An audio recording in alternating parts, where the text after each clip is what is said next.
3. The third of the 6 essentials of Iman is to believe the books revealed by Allahu Taala. He sent these books to some prophets by making the angel read to them. To some he sent books inscribed on tablets, and to some others by making them hear without the angel in between. All these books are the word of Allahu Ta'ala, Kalam Allah. They are eternal in the past and everlasting. They are not creatures. They are not words made up by angels, nor are they words of prophets. The word of Allahu Ta'ala is unlike the language which we write, keep in mind, and speak. It is not like presence in writing, speech, or mind. It does not have letters or sounds. Man cannot understand how he and his attributes are, but men can read the word, keep it in mind, and write it. It becomes hadith, that created later, a creature, when it is with us. That is, the word of Allahu Ta'ala has 2 aspects. When it is with human beings, it is hadith and a creature. Footnote: Hadith means that which did not exist before being created by Allahu Ta'ala and which will cease to exist whenever He wills to annihilate it. When it is thought as the word of Allahu Ta'ala, it is eternal, Qadim. All the books sent by Allahu Ta'ala are just and right. There is no lie or error in them. It was stated that it was possible for Him to forgive despite His declaration that He will punish and torture. This might be because this forgiveness is conditional on situations beyond our knowledge, or on His own will and choice, or it is meant to express that He will forgive the penalty that humans deserve. Since the declaration about punishment and torture does not narrate an event, it cannot be a lie when He forgives. It is necessary to explain ayats and hadiths in their usual meanings, unless there is an obstacle or an inconvenience. It is not permissible to give other meanings similar to these meanings. Footnote: The Quran al-Karim and Hadith Sharifs are in the Quraysh, an Arab tribe to which Muhammad a.s. belonged, language and dialect. But the words should be given the meanings used in the Hijaz, the region on the Arabian Peninsula, on the Red Sea coast, where Mecca and Medina are situated, 1400 years ago. It is not correct to translate them by giving them today's meanings, which are the results of changes throughout centuries. Ayats, called mutashabihat, have incomprehensible, hidden meanings. Only Allahu Ta'ala knows, and very few distinguished superiors who have been granted al-ilm al-laduni, knowledge inspired by Allahu Ta'ala to the hearts of awliya, can understand their meanings as far as they have been allowed. No one else can understand them. For this reason, we should believe that ayats of mutashabihat are of the word of Allahu Ta'ala, and we should not investigate their meanings. Scholars of Ash'ari madhab said that it was permissible to explain away tawil, such ayats, briefly or in detail. Tawil means choosing from among several meanings of a word the one which is not common.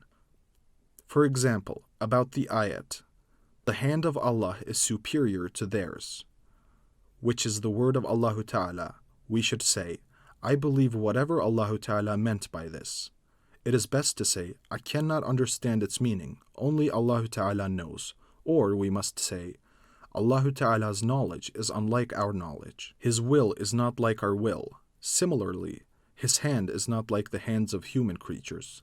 In the books revealed by Allahu Ta'ala, either the pronunciations or the meanings of some ayats are both were changed, naskh, by Him. The Quran al-Karim replaced all the books and abolished the validity of the rules in them. There will never be any mistakes, additions, forgotten or missing parts in the Quran al-Karim until the end of the world. All knowledge of the past and the future exist in the Quran al-Karim. For this reason, it is higher and more valuable than all the books.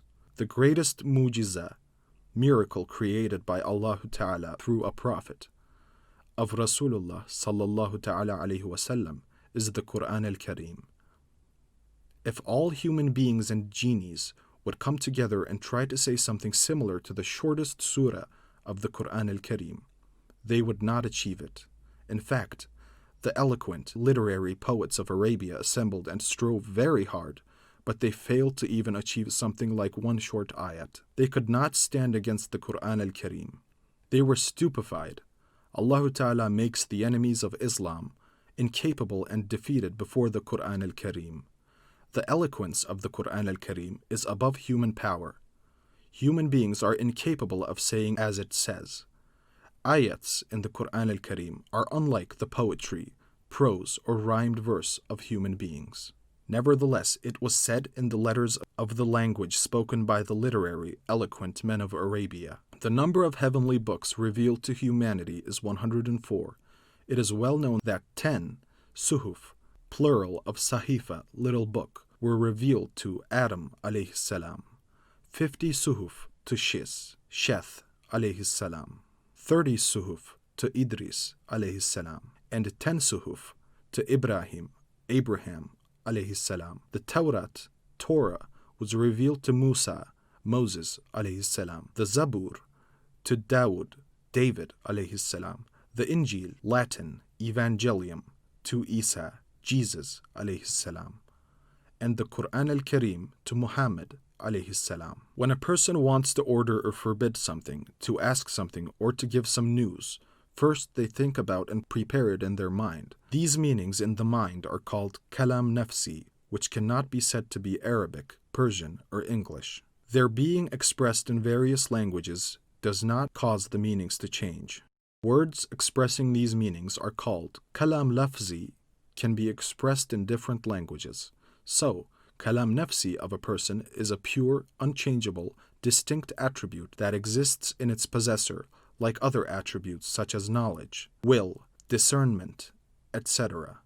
And kalam lafzi is a group of letters that express kalam nafsi and which come out of the mouth of the person uttering them and which reach the ear. Likewise, the word of Allah Ta'ala is the eternal, everlasting, non-silent, and non-created word existent with His person. It is an attribute distinct from the sifat ad-datiyya and from the sifat al-thubutiyya of Allah Ta'ala, such as knowledge and will. The attribute kalam, speech, word, never changes and is pure. It is not in letters or sounds. It cannot be categorized or classified as a command, a prohibition, a narration, or as Arabic, Persian, Hebrew, Turkish, or Syriac. It does not take such forms. It cannot be written. It does not need such apparatuses or media as intelligence, ear, or tongue. It can be told in any language wished. So, if it is expressed in Arabic, it is called the Quran al-Karim. If it is expressed in Hebrew, it is the Tawrat. If it is expressed in Syriac, it is the Injil.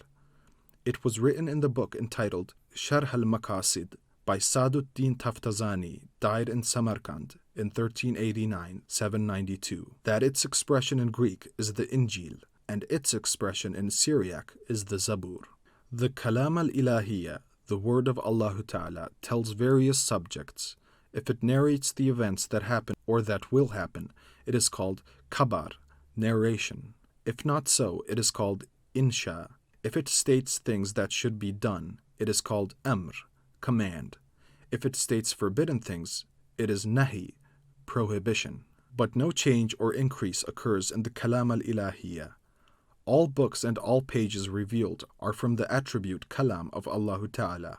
That is, they are of His Kalam al-Nafsi, and its Arabic is the Quran al-Karim. The Wahi, divine revelation, sent in poetic verse, and that can be written in the form of letters and said and heard and kept in mind, is called Kalam al-Lafzi or the Quran al-Karim. Since the Kalam al-Lafzi denotes the Kalam al-Nafsi, it is permissible to call it Kalam al-Ilahiyya or divine attribute, as the whole of it is called the Quran al-Karim. Its parts are called the Quran al-Karim. Scholars of the right way unanimously say that the Kalam al-Nafsi is not a creature and that it is eternal.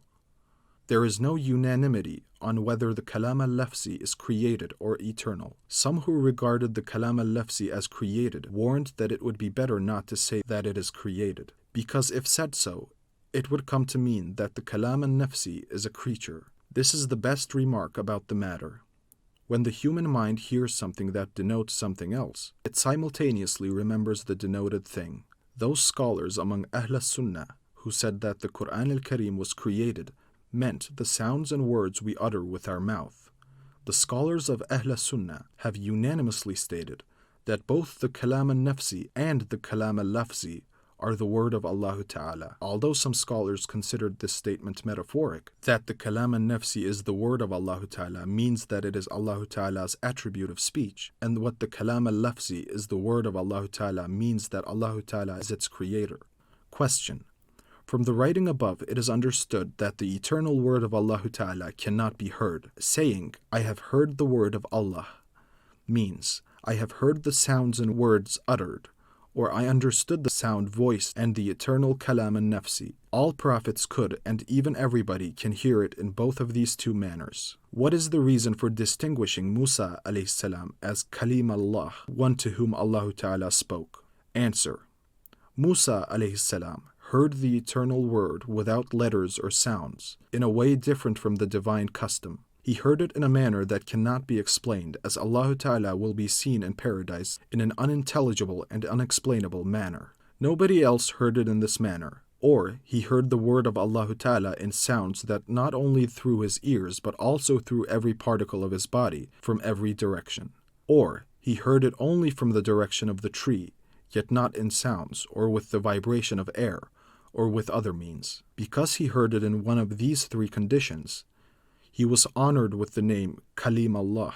Muhammad alayhi salam also heard the divine word in this manner on the Miraj night. So was the hearing of Jibreel alayhi salam as he received wahi.